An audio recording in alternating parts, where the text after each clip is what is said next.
So I found this video yesterday and I found it quite interesting because I was listening to this woman speak and she seemed to have a high level of maturity, and okay, I didn't agree with everything that she said, but as the video progressed, I started to see a lot of similarities with beliefs that I believe and things that I think are true. So I just kind of want to go through it to say what I think is true and what it isn't.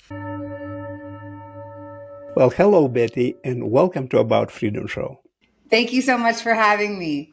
I appreciate very much you being here. So we're just going to start right away with your NDE, if you don't mind. Yeah, I have to paint a little bit of a backstory so that people can Yeah, understand the events leading up to the near-death experience. definitely. But I would have guessed by how she spoke and how she seemed and the maturity that she seemed to have that she was probably living her fifth life, because she seemed more like she was into spirituality and was quite openly aware to possibilities of different ideas. I think a lot of Christians think they have a large amount of awareness, but really they have no clue what's going on because they're believing total lies, some of them. With this woman, I think she had a few dreams and she was mistaking dreams for a near-death experience. But I find it very interesting because I think the dreams were giving her a lot of truth and trying to help wake her up and change her as a person. I do believe that everyone has a personal spirit that can show you things and kind of teach you or help and guide you. And I feel like she was tapping into this spirit, and this is where she got her awareness from. When she was talking about her childhood, she was talking about her drug addictions and her direction in prostitution to pay for these drug addictions, and everything she was saying, it made me feel like she was probably only living her third life now. And I found this interesting because I'm now starting to talk about the different levels and what you would expect in someone who's had 3 lives or what you expect in someone who's had 5 lives. And I feel like there is a difference because people who've had 5 lives are going to be a lot maturer, but I feel like this girl is actually, if she has only had 3 lives and has gone through some incarnation like she says and describes, I feel like this actually can show that it doesn't really matter the number of lives that you've had, but more just about what point or stage you're at. If she has had an incarnation, I feel like you can too. Yesterday I kind of looked at incarnation, and it was a strange word because it's something that I'd never really heard about or spoken about or talked about, and it is very odd for that to happen because I've believed in reincarnation since I was like 6, so how come I've never really heard of the word incarnation? And I've also been studying religion for the last 11 years because I believe that I'm God, so again, how come I've never really come across this word before, nor do I really know what it's about? A.J. Miller was talking about it, and it kind of just occurred to me because I was starting to look at spirituality, and then I heard a couple of other people mention this word, and it's like, what is this? What is this? I've never heard of it. And it turns out that it's actually the belief that like a spirit has gone from the sort of spirit realm into a body, and this is incarnation. So it's like you exist, then you've entered into a child's body and you are existing, but this time in a physical form. And I think there's another part of this belief, which is to believe that you can have like some sort of awakening during your life and go through a type of incarnation where you feel more spirit-filled, more aware during your lifetime, which I guess is exactly how I would describe my awakening to the fact that I was God and Christ. I was a certain type of person one day, and then the next day I felt like I had a whole new mission, a whole new life, and I needed to do something else with my life, which was to preach about me being God. So that was a type of incarnation because I felt like I was filled with a spirit, which was my spirit, but it made me see things in a very different way. And after hearing AJ's story and now this girl's story, I believe that other people can go through the same type of incarnation. I think my sister also went through a similar kind of incarnation when she left her husband because she felt like she lost her identity and she needed to gain a new one. And that is what this woman was saying that has happened to her. I think I might have heard about incarnation when I was a child, but because I probably related it to Jesus or to deities, because that's how Google describes it, it's where like a deity or a god or a spirit enters into a human body. And I guess because I didn't really believe in the spirit realm, or at least I wasn't really certain of it, or in gods or deities, I guess that I always chose to believe in reincarnation and just kind of blanked out this word or any memory that I had of this word. If people have been using it, I think I might have just assumed that they're talking about reincarnation and not acknowledged that word or something. But it's interesting because I'm hearing it a lot now, so I've done a bit more research into it, and this woman started saying and talking about her incarnation, where she kind of felt like there was some sort of spirit or spirit guide that was helping her, remind her of her past lives, and kind of telling her that the life that she's lived is actually the life that she's chosen to live. Now, I don't believe that. I don't think you've chosen to live a really shitty, horrible life where your parents kill themselves at a young age, or just things like this. I feel like, though, that this is something the spirit guide will tell you because it will make you feel better, it will make you feel happier, and it will make you feel less suicidal. You know, if you believe that the life that you are living now is a life you've chosen, you're less likely to commit suicide. So I feel like it does lie to you, but it will lie to you because it wants to help you. And therefore I think this is a good video to talk about, because it shouldn't be about the number of lives, it should be about the quality of lives, what you learned in your lives, how you recognized or how you adapted to situations that have been happening. And even if you've gone through some really horrible experience where you just refused to change and you kept going back into drug addiction or into darkness and depression, but you could have got yourself out, but you refused to, you know. Basically, I was a drug addict for over 22 years, and my life was very immersed in darkness and depravity, isolation, degradation, everything that goes along with addiction. And I was very impoverished. I was homeless. And my parents were both active addicts. In 2007, I experienced a very traumatic loss. My parents both committed suicide together due to their own addiction. And so for the rest of my life, my addiction became my parent, and it also became my higher power. I was a staunch militant atheist. I did not believe in anything more, because if I did, then I'd have to be held accountable for the way that I was living my life. That was my thought process anyway. So I stayed strung out for a really long time, and my dis-ease of addiction continued to progress more and more over the course of my life. I lost a boyfriend to his addiction. Well, it wasn't even really his addiction. He didn't even like using drugs. He just really liked me. And yeah, he ended up dying of a cocaine overdose. His heart exploded. And that death made me feel so guilty and so full of shame. And I saw the pain in his parents, and I felt completely responsible. And so I made this deal with myself that I would do this insane amount of substances. And if I didn't die, I would go get help. And I woke up and I did go get help, and I tried to do recovery, but it just wasn't my time. And I went back out, and my life just evaporated the last couple of years of my active addiction. And my addiction had progressed so much that I ended up overdosing in March of 2019. And that's when I had this really transformative spiritual experience, a near-death-like experience. There is a way of changing and saying, you know what, that's the old me. And I feel like that's what happened to her. She had gone through lots of different knockbacks, her parents killing themselves when she was very young, and then having to take care of her sister, who I felt was also quite young. You know, she's had lots of knockbacks, and there could have been lots of points where she changed and said, I'm going to change, I'm going to do better. And she didn't. But then eventually it led to an incarnation, maybe a near-death experience that made her actually say, you're right, I am going to be different. And you know, I don't 100% know if she is going to be different. You know, sometimes people can change, but if they're so used to being a certain way, it's likely that they can change back. So, you know, you can go in both directions, but I just want to analyze the video. So I have some language for it today. And what I experienced was a spontaneous Kundalini awakening. And if you don't know what Kundalini is, that's okay. Neither did I.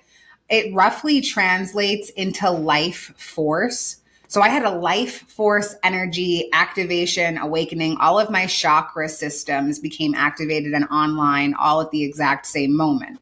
I am God, and I literally know nothing about a Kundalini spirit. I've heard of it, but I have no clue. I think I have heard of people talk about chakras, and again, I have no clue what they're talking about, because how they describe it, it sounds almost like CPR or something like that, and I don't think that there's such thing as a spiritual CPR, but I do think that you can have moments that shock and change your life. You know, seeing someone dead, especially a friend or a relative or parents, you know, this can cause shock in the brain. I went through the shock in the brain when I felt like there was something in my head talking to me and showing me all the things that linked to my name and how I was Christ. You know, that was a big chakra for me. But Yeah, it wasn't something physical, it was something mental. So if that's what you're referring this to, like some sort of mental awakening, honestly, I think you went through quite a few different mental awakenings and yet you didn't actually wake up. But eventually, I think you picked up on all the terrible things that have happened in your life and it all just came together. And that is kind of what happened to me. You know, so many strange things have happened in my life. I'm very smart and yet I couldn't get a job. I often feel invisible. I often feel like I don't belong here. On one hand, I feel underdeveloped, like I don't have that many lives and I can't figure out why I haven't had that many lives. But on the other hand, I feel extremely old, like my soul is just so old that it just doesn't belong on Earth, or that it's a lot older than Earth. And I felt like I could keep seeing this sort of cave woman in the mirror every time I looked really hard to try and think about what my past life was, and I was like, what the fuck is that? You know, so I was having all these strange feelings, feeling that perhaps Sabrina the Teenage Witch or Buffy the Vampire Slayer were actually made in my image, or were in a way kind of made by me whilst I was sleeping or something, because I used to always dream about Buffy the Vampire Slayer, and I used to actually dream about a world where there was like thousands of these episodes, all very different, and Sabrina the Teenage Witch as well. Not as many dreams about her, but I felt like that was a program that was actually made for me. Same with Alice Max and Charmed and Rainbow Bright. As I got older, the characters seemed to grow with me, and yet I couldn't understand why I just wasn't able to do anything with my life, and therefore I felt like someone was constantly trying to wake me up, but do it by destroying my life and preventing me from getting a job. You know, I was on the dole for a very, very long time, and that orange squeezing was about the only job that they offered me, and when I actually said, okay, let's do this, they said, oh, sorry, it's taken, and that was it. That was the few experiences that I had with trying to get a job. Oh, that and standing on the street corner to do chlamydia testing. Now, I actually did that for a day and my hand went blue, and then I had to stop because the job was to stand on an English street corner and get people to piss in a jar. But because it was England, it was very, very cold, and my hand started turning blue. And then the guy tried to threaten to stop my claim because he said that I was refusing to do that job, hence he could stop my claim. And I was like, my hand turned blue, I can't do that job if my hand is turning blue. And it's like, why the hell is this happening to me? So yeah, like her, I just went through a really horrible life full of depression, and I just couldn't understand what was going on. I recognize now that my life was cursed, but I just wasn't seeing it until this one moment in June 13th when, like, all these memories, all these strange events, my parents being so different and just being very, very unevolved in comparison to me, you know, and just all the catastrophes and problems that I've had in my life all just sort of combinated together. And it was just like, I see the connections with my name. There's something talking to me in my head telling me that I'm Christ, so I'm obviously Christ, and I'm obviously going through some sort of curse. This is the truth, and what do I do with this information? So I feel like you went through a similar thing to me, only your experience was all the problems that you had with your drug addictions and negative ways that you kept going in. And I didn't know what a chakra was. I didn't know what any of this was. I just thought that I was in the midst of drug-induced psychosis throughout my experience. So as my third eye and my crown chakra opened, it felt like my spirit flew out of my body, out of the top of my head. And that's when I started to experience this near-death-like, event that happened. And my first part of the experience was a life review. And I'm not just a traumatized person. I'm a traumatized person who traumatized other people. I caused myriads of abuse to others in my life. I mean, real tangible harm. And so I started to experience all of those things, not only from my point of view as the abuser, but also from the people that I victimized. And that felt like hell. And then I also experienced the death of my parents, not only from the perspective of a grieving daughter all over again, but also from their perspective. And so I felt the ocean of anguish and despair that they were experiencing the moments leading up to their suicide.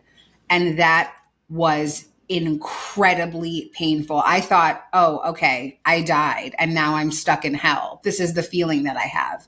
It felt like every cell in my body was covered in static and spikes and concrete, and it was so heavy. And then I started to hear these masculine voices, and they were saying, you are worthy of all the love in the universe. You are worthy of all the love in the universe. And so I started to follow those voices, and that was when I was guided into the light. And I experienced my mission was downloaded to me. So as I traveled into the light, my father and my boyfriend were two of those masculine voices. So that was very comforting to me. It was familiar. I knew who they were, and that's why I followed it. And the other voice was my own masculine energy. And somehow I knew all of these things. I don't know how, but I knew everything. And I found myself, and I was landed on the deck of a spaceship. That's what it felt like anyway. That's what it looked like in my mind's eye. And I was surrounded by thousands of other souls. And in the center was a commander. And you can call the commander Christ or Krishna or Buddha, whatever language resonates for you, because it's all the same.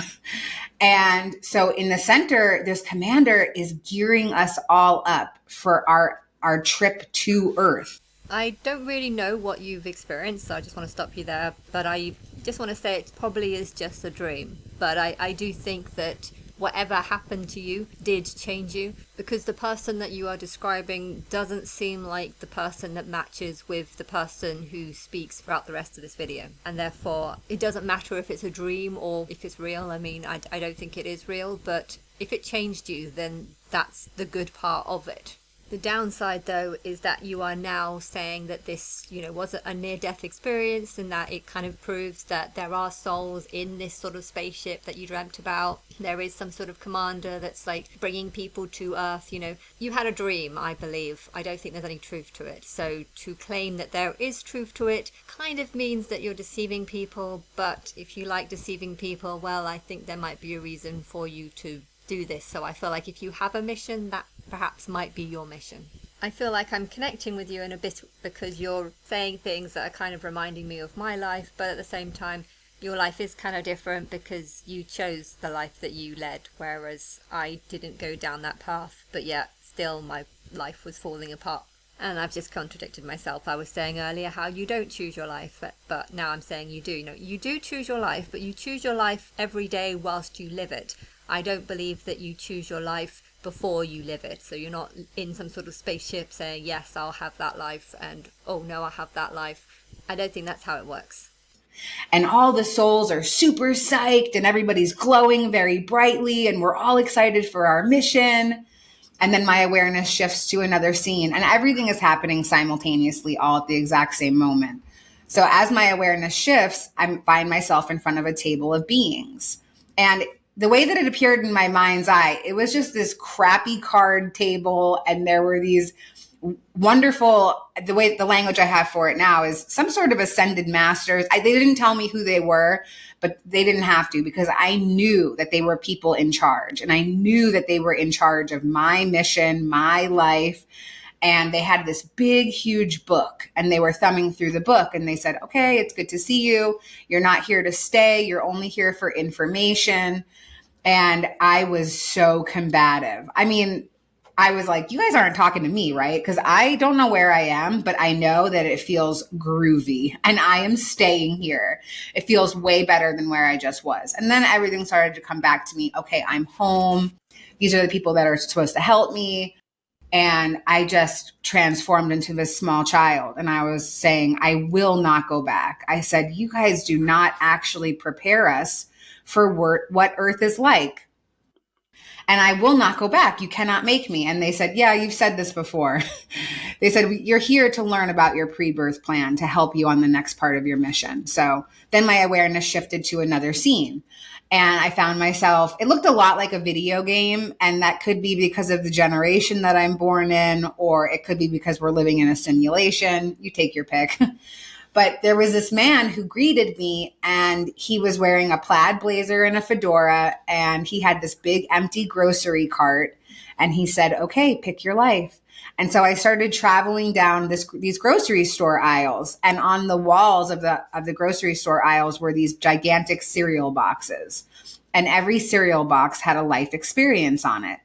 And so I knew that I was coming to Earth for this great awakening with these thousands of other soldiers that I had perceived in the first part of my experience. And so I knew that I was coming to transmute negative energy, not only for my soul and the family line that I was choosing to be born into, but also for the collective itself. And so I needed to pick really dense experiences.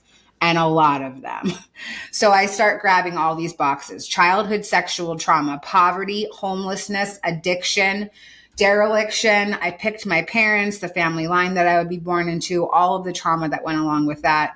And then I also had picked things that I hadn't experienced yet, like overcoming, recovery, triumph, spiritual awakening, being an author, being a speaker. But none of those things had happened yet in my life, so it didn't resonate. Okay, so just assume that this is a dream, not a near-death experience. Okay, if you just see it as a dream, then it's an interesting dream, and I feel like it can say something that she, might have some use to be a teacher of some kind. But yeah, she picked negative energies and experiences to channel negative energy, she said. And yeah, well, that is what she's doing, because she's kind of giving this false perception that there is, this world where other realm, other species, other beings live. And yeah, this kind of teaching is going to encourage people to commit suicide. And I don't think she realizes this, but I don't think she cares. But if you listen and look how the person responding to this response, how he responds. I didn't understand one thing. You said that they told you that you're gonna reincarnate in a little baby. So you came back like yourself, the same, how old you were when this happened? 35. 35. So you came back as a 35 Betty, right? So why they say that you reincarnate in a child? He's taking it seriously. He's seeing it as a potentially real event that might have happened. And I think a lot of people who study near-death experiences can fall into the same trap. They start hearing dreams that people have had, and people are being honest. They are honestly telling people what dreams they've had, but they are promoting it as if it was a real thing that actually exists, and then people are misunderstanding it, and they're going to end up going crazy because they're going to end up believing in things that just aren't true. In my opinion, if you believe I'm God, then you might believe me, and you might think, yeah, this sound like a dream. And also, she was on LSD, I think it was, or something, so she's obviously just having some sort of delusion through these drugs that she's been on, or that she's overdosed on. And every time that I picked a cereal box, if it was an experience that involved another soul, I saw the other soul come out with the cereal box, and we would come orb to orb with each other, and we would make a contract with one another. And the one that sticks out very vividly for me, and the one I think is very important to share about, is the man who molested me as a small child. When I picked that life experience, we came orb to orb with each other, we came into contract, and I saw the reasons why. And one of the main reasons was that I had been his abuser in the same capacity in a previous life. And so we were balancing the energy for each other. But it's strange because even though this is a dream and you shouldn't take it seriously, I do think that there might be some truth to that. I believe in karma. If someone has molested you in your childhood, maybe there's a chance that that same person was someone you molested in your past life, and it's kind of like a revenge thing, or something they feel they must do because the spirit is leading them to punish you in a way. I mean, I don't want you to believe this, because I don't want you to see victims as being perpetrators who deserved it, because maybe that's not the case. But at the same time, I do believe in karma, so I feel like there might be some truth to this. Either that, or maybe the spirit that is giving this woman this dream, maybe she is just trying to comfort her by telling her things like this. I think if you analyze dreams, you need to think of quite a lot of possibilities, and your subconscious trying to comfort you is actually a big possibility as to why you're having this dream in this lifetime. And also the fact that we were transmuting this experience for the collective itself. Now, my human cannot understand how a life experience like childhood sexual trauma could be better for the evolvement of consciousness, better for the evolvement of my own spirit. But today I have unwavering faith that my soul has a plan, and I don't have to know all of the reasons why the plan is the way that it is. I just trust and believe that it's all working out not only for my highest good, but for the collective's highest good as well. I feel I know the answer because my soul is guiding your soul, and I feel like my soul is desperate for the population to be reduced, that it's allowing you and people like you to have terrible, horrible experiences, so that you will either go in the same direction of your parents, which is to kill yourself, or it's to help you say things like you're saying now, which is taking a dream and trying to comfort people by saying that there is some sort of afterworld, an afterworld that's actually just going to encourage people to take their lives But yeah, I feel like this happening and you going through this is something that the spirit is leading you and guiding you into saying, but I feel like it's doing it out of desperation to try and reduce the population through suicide. And it is concerning because this shouldn't be happening, and the fact that it is probably just means that the spirit is in far worse a condition than you might think. Reducing the population is better for the overall world. Why? Because the world is being killed by humans. Now, if that wasn't happening, the timeline is going to be much, much longer, and people will be able to have the same amount of lives probably, but it will be spread out over a longer period of time, and the earth will not be destroyed or die. There'd be more forests, more oxygen. Maybe people might even get more lives if the world, lasts for a much longer period of time. People will have better lives because they don't have to worry about, where they're going to get all the materials to build these decent houses. People shouldn't be traveling 2 or 3 hours to go and get some water that's dirty. But if these people weren't alive, maybe in the future their souls might just get put on pause and will come back in a few hundred years' time and live a human life, only there'll be more resources because the resources will be spread out over a long period of time. Trees take a long time to grow. Now, if the population was smaller, there would be enough trees to make houses and people would all get a decent house. There'd be enough smart people to create schools, and there wouldn't be such a need for educated people when there's too many people and not enough people to educate these people into creating schools and stuff like this. And the problem is getting worse because the population is just getting bigger and more out of control, and I think the earth and the collectiveness is dying because of this. So I'm taken through the details of my pre-birth plan. I find myself back in front of the table of beings.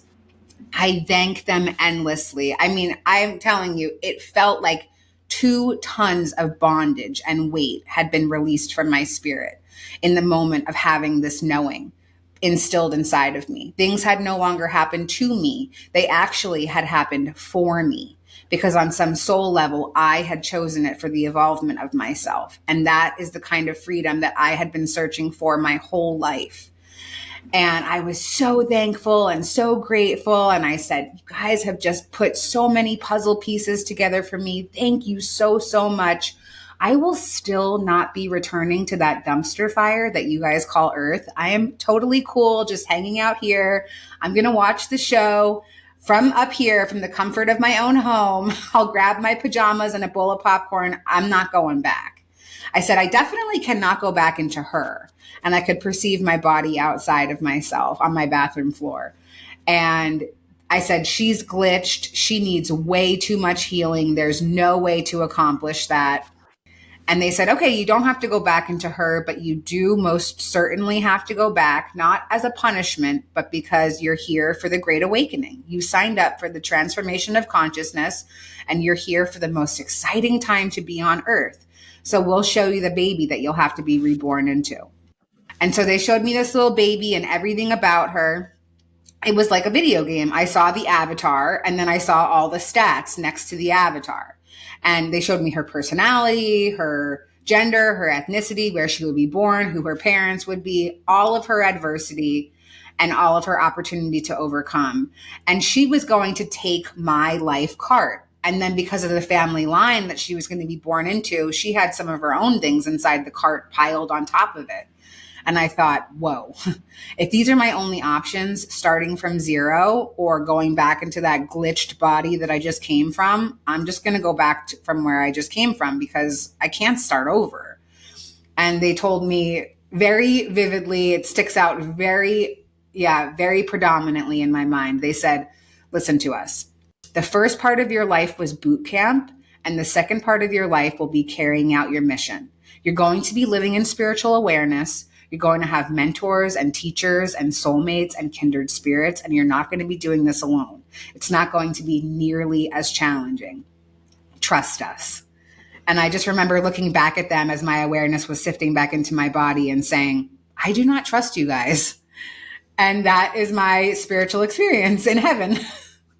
I would say it's just a dream, but it's a dream that's going to mislead people into thinking that they have the choice over what happens in their life. It's the belief that there is some sort of galactic federation, a bunch of spirits that live, just in the other realm where you die and you go and you meet this page that I wrote was actually inspired by this girl and things that this girl said.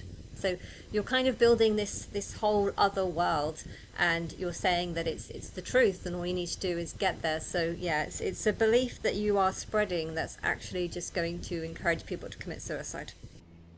They gave me the choice. They said I could either go back into my body or I could go into the baby. Got it. And so that baby still exists somewhere. She was on schedule to be born, and another soul stepped into that mission and had its own life experience cart with that baby.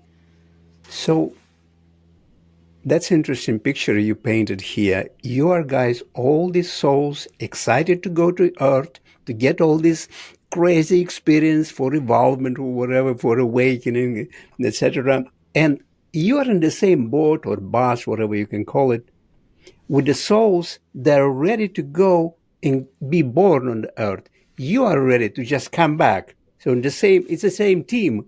Yes. Well, everything's happening simultaneously, all at the exact same moment. So the concept of time and birth and all of these things, we perceive them in a linear way.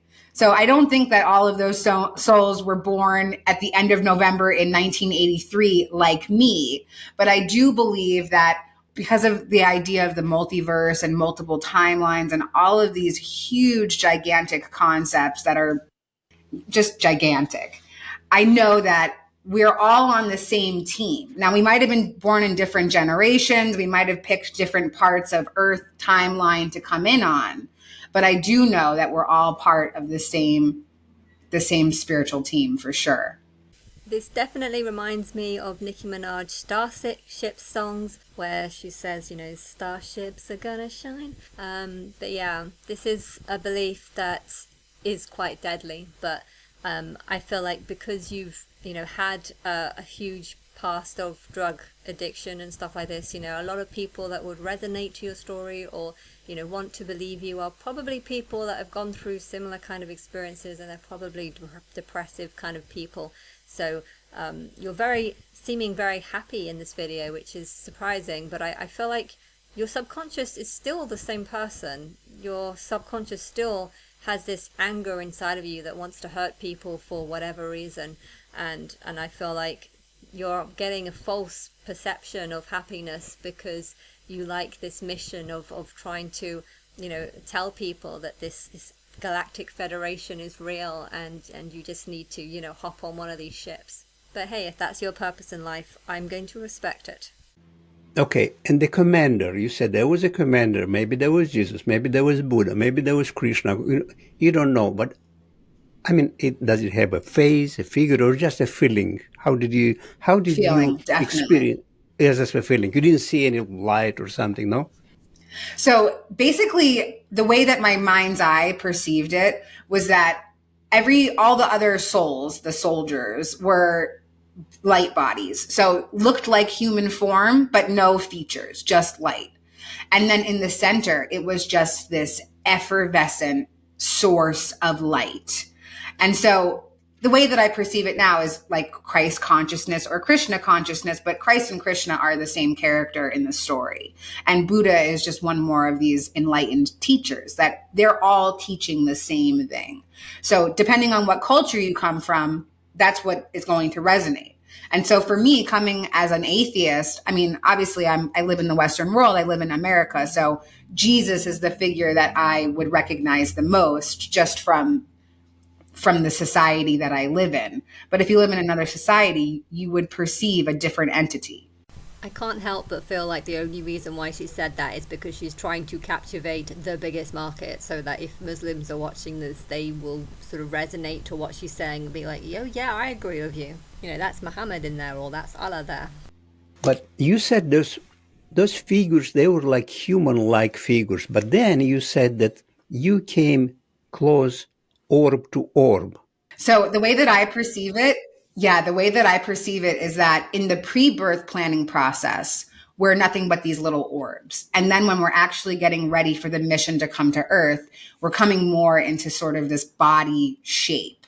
And it also could be because the spaceship, where I saw the commander and all the other soldiers, that was the first part of my experience. So I needed to perceive it more like human form to actually understand. And then as I went further and further into the experience, I saw maybe what we actually really look like more, which really just is a spark of light. Did you feel that you lost any of your personality when you were there, or you were the same exact Betty? I definitely lost some aspects of my personality, but I could still perceive an individual personality. Like I still perceived that I was an individual soul, but I know that because of the law of oneness that I'm actually just one with everything that is. But I did still perceive, like, my experience is very funny.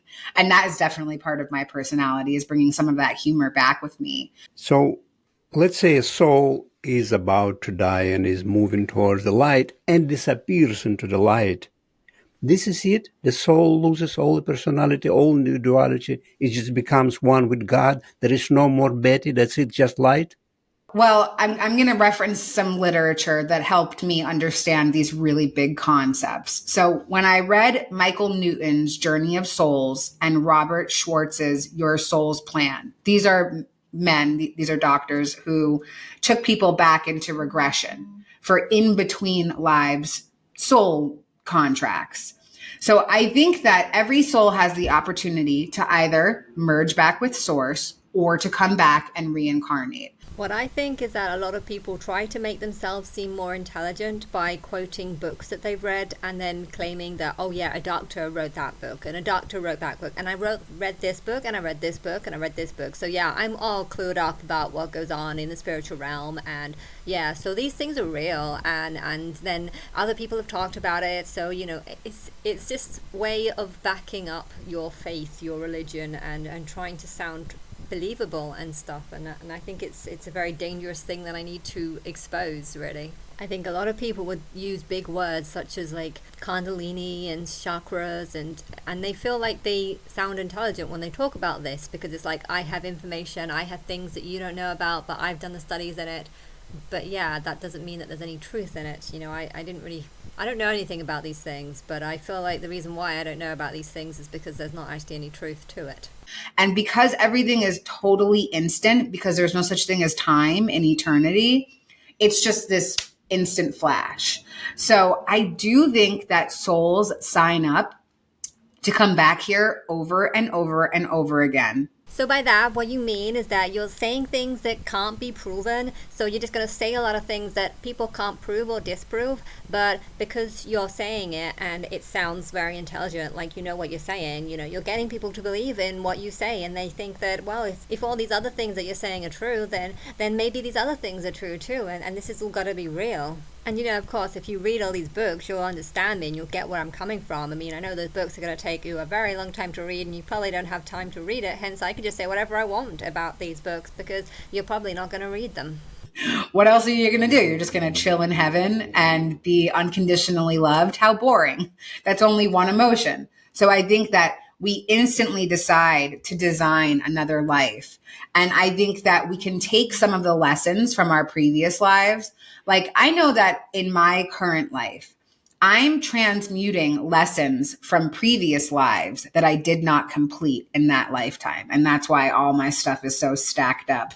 Another one of the reasons why I have had so many different challenges in life, because I didn't get to transmute them in previous lives. I really don't believe in this whole multiple timeline theory, the timeline that, if you had a near-death experience, well, there are other fractions of the same timeline where you did die, and, that's like a fraction. I mean, that just doesn't make any sense, because there's billions of you. Now, if you've all got different paths and there's some sort of multi-universe where there's like just lots of different paths going off in different directions, it would be a complete mess. There would be no order to anything, and the whole galaxy wouldn't survive. The universe would not survive if this was the truth. So I don't actually believe in all this nonsense, but people can say it like it's the truth, and people just believe it because they're stupid and they're not really thinking, is this actually the truth? And I've watched a few videos over the last few days about people who believe in spiritualism and Some of them were saying that people didn't think that the earth used to revolve around the sun. They used to think it was the other way around, and you could get put in a mental hospital for saying such things. But something that seemed crazy a few hundred years ago was actually the truth. Now, in that same way, there could be spiritual beings on the other side,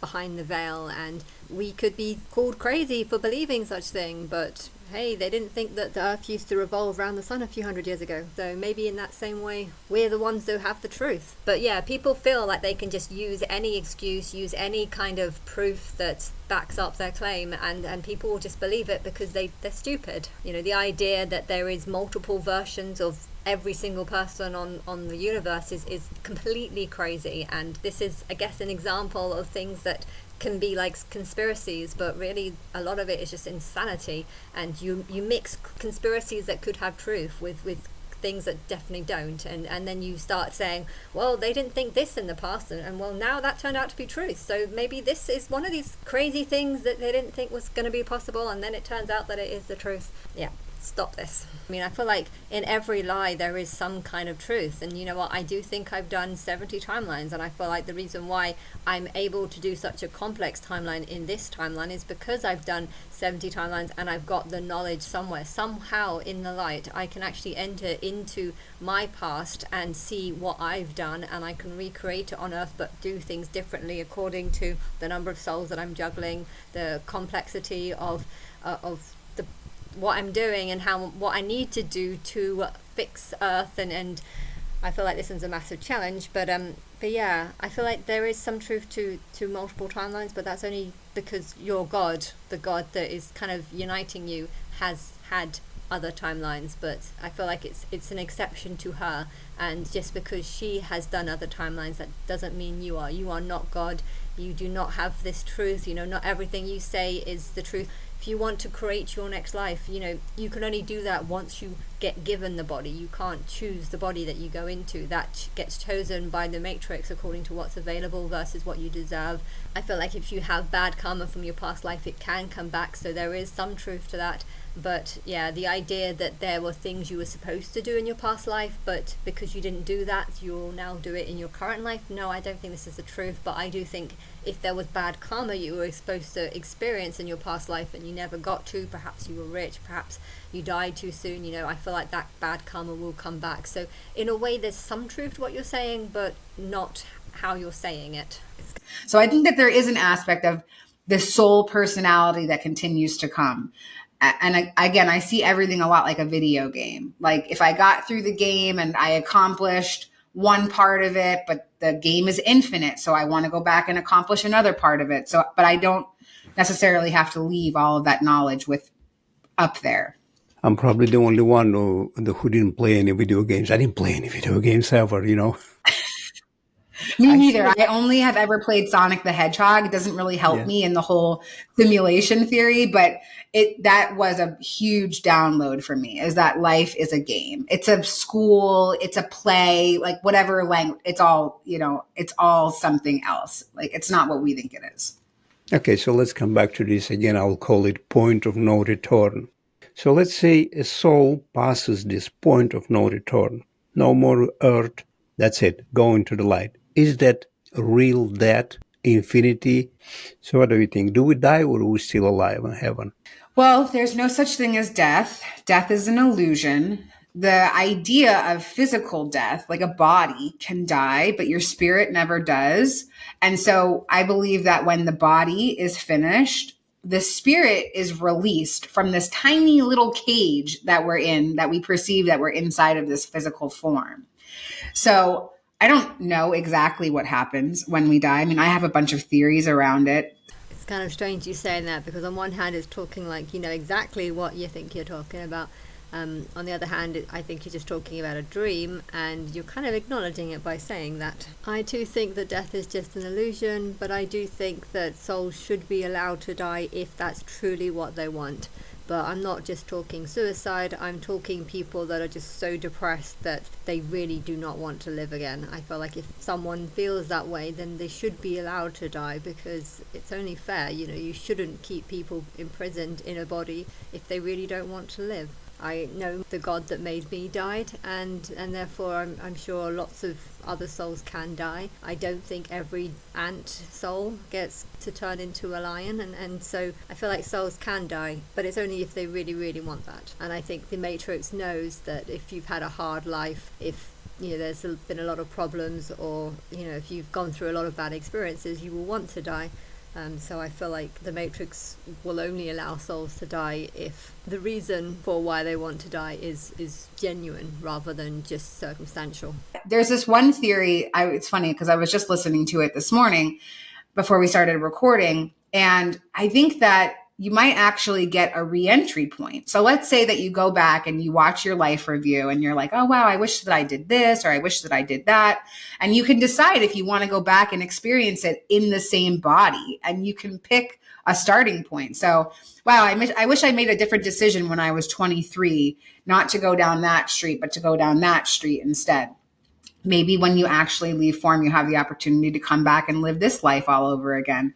Or maybe you decide to live another life. I think that's totally ridiculous, and you can't just make up your own religion because it suits you. So I do think that you can have experiences in other galaxies too. It's not just here. Earth is not the only school that exists. So this is the most challenging school, and it's the densest school because we believe in the 3D sort of tangible inside of a body experience. I think that it's infinity. And I also think that when you leave form, whatever you believe is the reality that you'll create. So, there's a couple of near-death experiences who have had really dark experiences, and they perceived that they went to hell. And it's because that's what they believed would happen to them before their experience, because they were, immersed inside of organized religion that scared them into this fear-based thinking that they will go to hell. I think a lot of these near-death experiences aren't actually near-death experiences. They are just dreams. Dreams are usually plagued by your beliefs, your fears, bringing up things you fear. And then people try and turn it into evidence that, heaven and hell exist and that you should obey the Bible or whatever. But yeah, I don't think that most of it is the truth. I think people are just scaremongering. One other thing I want to say is when I first listened to your video, I felt like there was a lot of truth to it. And now that I'm listening to it, I just feel like none of this seems that truthful. But I think the parts that I felt were more truthful are actually in the second part. This is like an hour-long video, and I've only touched on about 20 minutes of it so far. So I'm probably going to do a part 2 to this. I liked how the guy asked you some quite good questions, and therefore I would want to pretend that he's asking me those same questions. But I'll go through that in the next video.